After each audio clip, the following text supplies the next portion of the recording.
ದೂರದಲ್ಲಿದ್ದರೂ ಹತ್ತಿರ. ಅವಳು ನಂದಿನಿ, ಅವನು ಆದಿತ್ಯ. ನಂದಿನಿ ಕರ್ನಾಟಕದ ಮೈಸೂರಿನಲ್ಲಿ ವಾಸಿಸುತ್ತಿದ್ದಳು.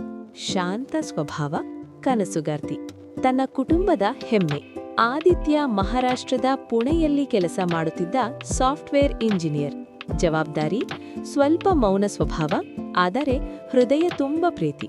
ಇವರಿಬ್ಬರೂ ಒಬ್ಬರನ್ನೊಬ್ಬರು ಪರಿಚಯಿಸಿಕೊಂಡದ್ದು ಒಂದೇ ದಿನ, ಸೋಷಿಯಲ್ ಮೀಡಿಯಾದಲ್ಲಿ. ಅದು ಅಕಸ್ಮಾತ್ ಹಾಯ್ ಮೆಸೇಜ್ನಿಂದ ಆರಂಭವಾದ ಮಾತುಕತೆ. ಮೊದಲ ದಿನ ಕೇವಲ ಹಾಯ್, ಹೆಲೋ ಅಷ್ಟೇ. ಎರಡನೇ ದಿನ ನೀವು ಎಲ್ಲಿಂದ, ಮೂರನೇ ದಿನ ನೀವೇನ್ ಮಾಡ್ತೀರಾ. ಮಾತು ನಿಧಾನವಾಗಿ ಸ್ನೇಹವಾಗಿ ಮಾರ್ಪಟ್ಟಿತು. ಸ್ನೇಹ ನಿಧಾನವಾಗಿ ಅಭ್ಯಾಸವಾಯಿತು.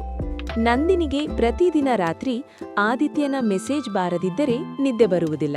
ಆದಿತ್ಯಗೆ ನಂದಿನಿಯ ಗುಡ್ ಮಾರ್ನಿಂಗ್ ಇಲ್ಲದೆ ದಿನ ಶುರುವಾಗುವುದೇ ಇಲ್ಲ.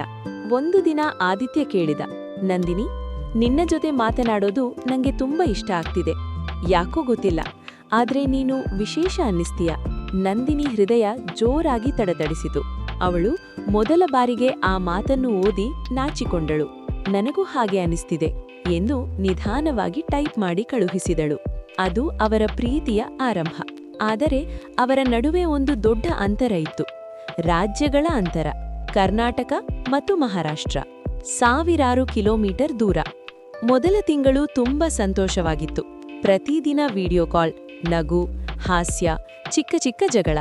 ನೀನು ಊಟ ಮಾಡಿಲ್ಲ ಅಲ್ವಾ, ನೀನ್ ಮೊದಲ್ ಮಾಡು, ಹೀಗೆ ಮುದ್ದಾದ ಜಗಳಗಳು. ಒಂದು ದಿನ ಆದಿತ್ಯನ ಕೆಲಸ ತುಂಬಾ ಬ್ಯುಸಿಯಾಗಿತ್ತು. ಅವನು 2 ದಿನ ಕಾಲ್ ಮಾಡಲಿಲ್ಲ. ನಂದಿನಿ ಬೇಸರದಿಂದ ಕಣ್ಣೀರು ಹಾಕಿದಳು. ದೂರದ ಪ್ರೀತಿ ಇಷ್ಟೇನಾ, ನಾನು ಅವನಿಗೆ ಮುಖ್ಯವಲ್ಲವೇ ಎಂದು ಯೋಚಿಸಿದಳು. ಮೂರನೇ ದಿನ ಆದಿತ್ಯ ಕರೆ ಮಾಡಿದ.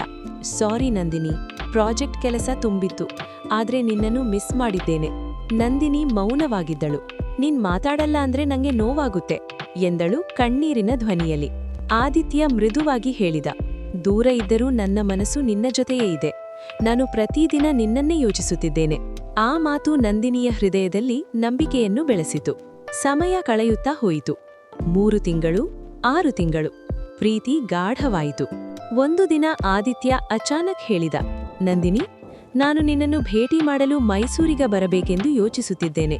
ನಂದಿನಿಯ ಹೃದಯ ನಿಲ್ಲುವಂತಾಯಿತು. ನಿಜವಾ? ಹೌದು, ನಿನ್ನನ್ನು ಕಣ್ಣಾರೆ ನೋಡಬೇಕು. ಆ ದಿನದಿಂದ ನಂದಿನಿಗೆ ದಿನಗಳು ತುಂಬಾ ಉದ್ದವಾಗಿ ಬಿಟ್ಟವು. ಅವಳು ಕನ್ನಡಿಯಲ್ಲಿ ತನ್ನನ್ನು ನೋಡಿಕೊಂಡು ನಗುತ್ತಿದ್ದಳು. ಅವನು ನನ್ನನ್ನು ಹೇಗೆ ನೋಡ್ತಾನೋ ಎಂದು ಯೋಚಿಸುತ್ತಿದ್ದಳು. ಕೊನೆಗೂ ಆ ದಿನ ಬಂತು. ಮೈಸೂರಿನ ರೈಲು ನಿಲ್ದಾಣದಲ್ಲಿ ನಂದಿನಿ ಕಾಯುತ್ತ ನಿಂತಿದ್ದಳು. ಅವಳ ಹೃದಯ ತಡತಡಿಸುತ್ತಿತ್ತು. ರೈಲು ಬಂತು. ಜನರು ಇಳಿದರು. ಆದಿತ್ಯ ಹಸಿರು ಶರ್ಟ್ ಧರಿಸಿ ಇಳಿದ. ಇವರಿಬ್ಬರ ಕಣ್ಣುಗಳು ಮೊದಲ ಬಾರಿಗೆ ಭೇಟಿಯಾದವು. ಅದು ವಿಚಿತ್ರ ಕ್ಷಣ.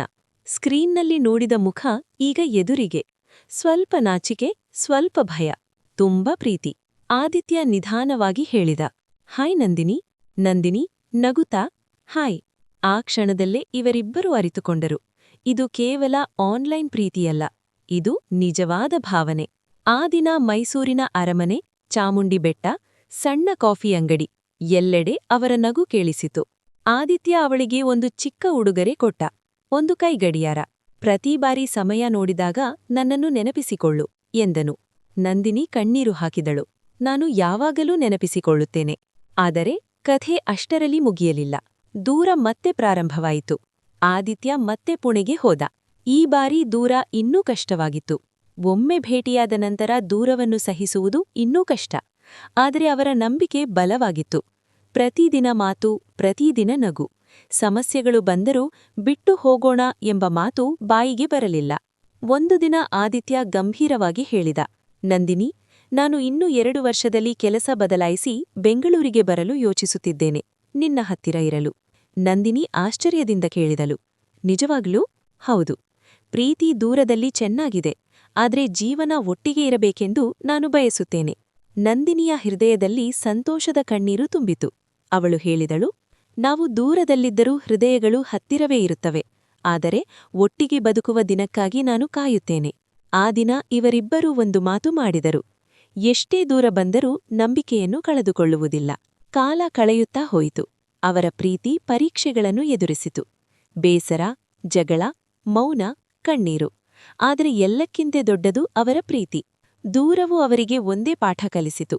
ನಿಜವಾದ ಪ್ರೀತಿ ಕಿಲೋಮೀಟರ್ಗಳಲ್ಲಿ ಅಳೆಯುವುದಿಲ್ಲ, ಅದು ಹೃದಯದ ಆಳದಲ್ಲಿ ಅಳೆಯುತ್ತದೆ. ಇಂದು ನಂದಿನಿ ತನ್ನ ಕಿಟಕಿಯಿಂದ ಸೂರ್ಯಾಸ್ತವನ್ನು ನೋಡುತ್ತಾಳೆ. ಪುಣೆಯಲ್ಲಿ ಆದಿತ್ಯ ಕೂಡ ಅದೇ ಸೂರ್ಯಾಸ್ತವನ್ನು ನೋಡುತ್ತಾನೆ. ಅವರು ದೂರದಲ್ಲಿದ್ದರೂ ಆಕಾಶ ಒಂದೇ, ಚಂದ್ರ ಒಂದೇ, ಪ್ರೀತಿ ಒಂದೇ, ಮತ್ತು ಅವರ ಕಥೆ ಇನ್ನೂ ಮುಂದುವರಿಯುತ್ತಿದೆ. ದೂರದಲ್ಲಿದ್ದರೂ ಹತ್ತಿರ. ಅದು ನಿಜವಾದ ಪ್ರೀತಿ.